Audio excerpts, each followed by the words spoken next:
Hi everybody, this is Carla, and this time I'm here to do a review for the pilot episode for the new Fox TV show titled Lucifer. And I admit, very intrigued by this show when I saw the previews, mainly because of Tom Ellis and just his whole shtick with the Lucifer thing and his banter and the way he's so arrogant and such. Called out to me. I found it to be funny, so I decided I would give it a try. First episodes. It's a good idea, I guess. And also there was the fact that this is a comic book adaptation. It's not as well known as something like the Avengers or Spider-Man or the X-Men or whatever. Obviously, it's not a superhero comic. It's a supernatural comic based on a character created by oh crap, I forgot his name. I am so bad at this. The character was created by the author of The Sandman. His name is crap. What's his name?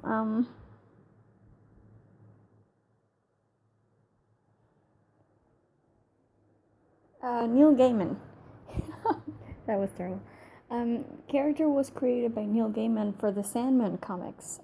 So yes, it's actually the Lucifer, and there was a spin-off based on that character that I guess has kind of a similar plot to this. I haven't actually read it, but I've read about it, and the Sandman is incredibly famous in the comic book world. So Vertigo Comics, and it's pretty big, so I decided to give it a try. And so far I like it. I mean, okay, here's the thing.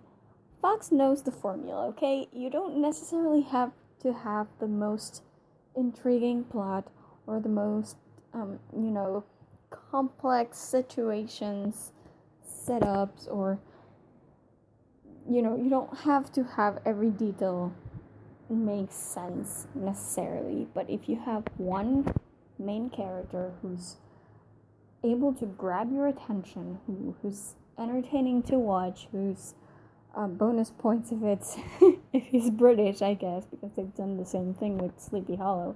You don't really need to focus that much on the details if you have that one character that will keep people's attention and keep them coming back. And I guess this is the formula for them, and it works for them, and it's entertaining, so I can't really say. I mean, you don't watch Sleepy Hollow for the cases, right? You don't watch Sleepy Hollow for the demon of the week.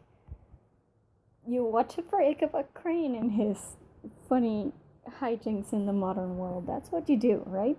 So in this case, for the first, 3/4 of the episode or so, it was very much rich white people problems. It's like, I don't really care. This is really washed up pop star who's ruined her life doing drugs and sleeping around with guys, and she ends up dead. And you revisit all the people she slept with until you find the one that actually killed her. It wasn't terribly complicated. It didn't really draw me in. But this, it almost doesn't matter. This is the Tom Ellis show. That's all it is. As long as you have Lucifer and he's hilarious and he's attractive and he's just flawless in the character, that's all you need. You don't have to have the backing of a great show or a great plot or anything. So yeah, let's measure this as it is what it is. It's the Tom Ellis show, and that's all that matters. And Tom Ellis is great. I mean, he's amazing as Lucifer, and I like that it's not a straight through, I'm this bad boy supreme who is hot and persuasive and charming and crap. No, he's got layers. I can see the start of some layers, so that's going to be interesting to explore. I don't necessarily care about Chloe yet. I don't know. I mean, I don't really buy the whole thing where, oh, I tried to be an actress and all they cared about was my looks and my boobs. So I decided to try being a cop. And now I really want to be respected. I mean, yeah, I guess it happens, but it seems very superficial to me still. So I guess I'm willing to give him the benefit of the doubt and see where that goes from here. I like the fact that she has a kid. The kid is adorable. Okay, and I love the fact that Lucifer is like, ew, kids, stay away. It's really funny. But again, you don't really care about the procedural aspect of this. This show could be anything as long as Tom Ellis was there playing Lucifer. That's all you need. Okay, the whole, you've abandoned hell and now you're going good and there has to be a balance and this is leading to war in the universe and whatever. That bit could be potentially interesting, but because this is a pilot and, I mean, I guess they don't really know where it's going so far because this could be a huge, overarching, like, several seasons type of plot. They're taking it slow. They're just planting the seeds, and everything is kind of nebulous right now with them, with this plot. But it could be potentially interesting, so I'll give them a pass on that one. Just the rest of it I just didn't care about. Until, and remember I said 3/4 of the episode it was just like white people problems and why do I care? Why am I supposed to care about this? But the scene at the recording studio, that was the one. That was the one that made me go, whoa, okay, there's more to this than I expected. Because I honestly didn't think that, I mean, I knew from the beginning that Lucifer just doesn't care that if people think he's not human or not. He doesn't care. He's not pretending anything. He's just being. But I didn't think it was going to come out so soon. And it was just... one of my pet peeves with procedurals and cop shows in general is that, oh, you shoot at the dude and he's immediately dead. Nobody even checked. Nobody goes to take the pulse. Nobody. Everybody just assumes they're dead because they're down.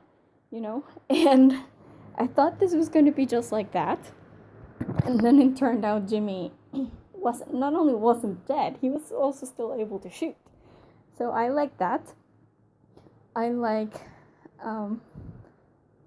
the idea that Lucifer considers death to be the easy way out.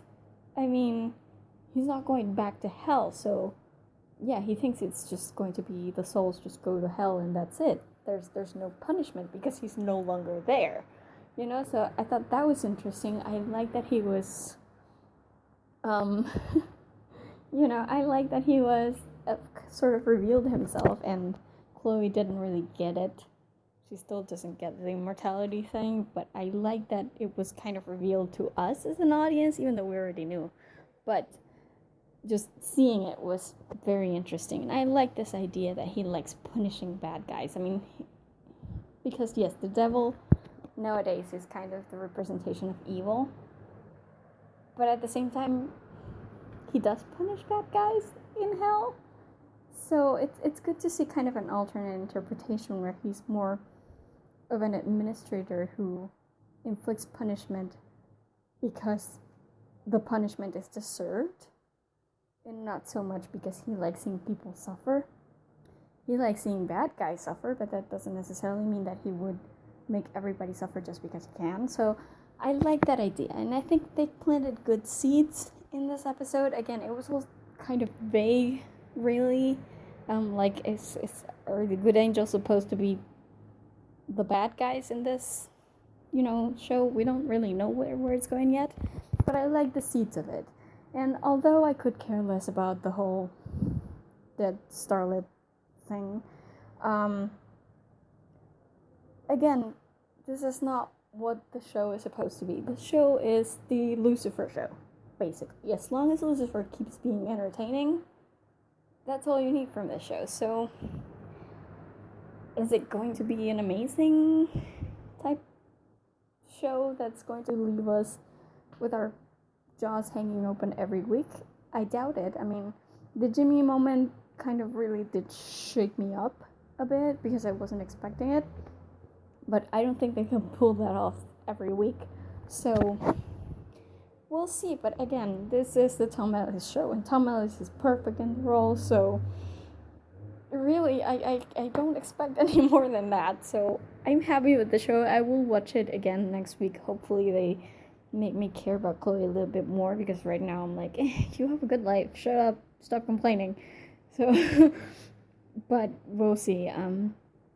I think they can add more layers to her.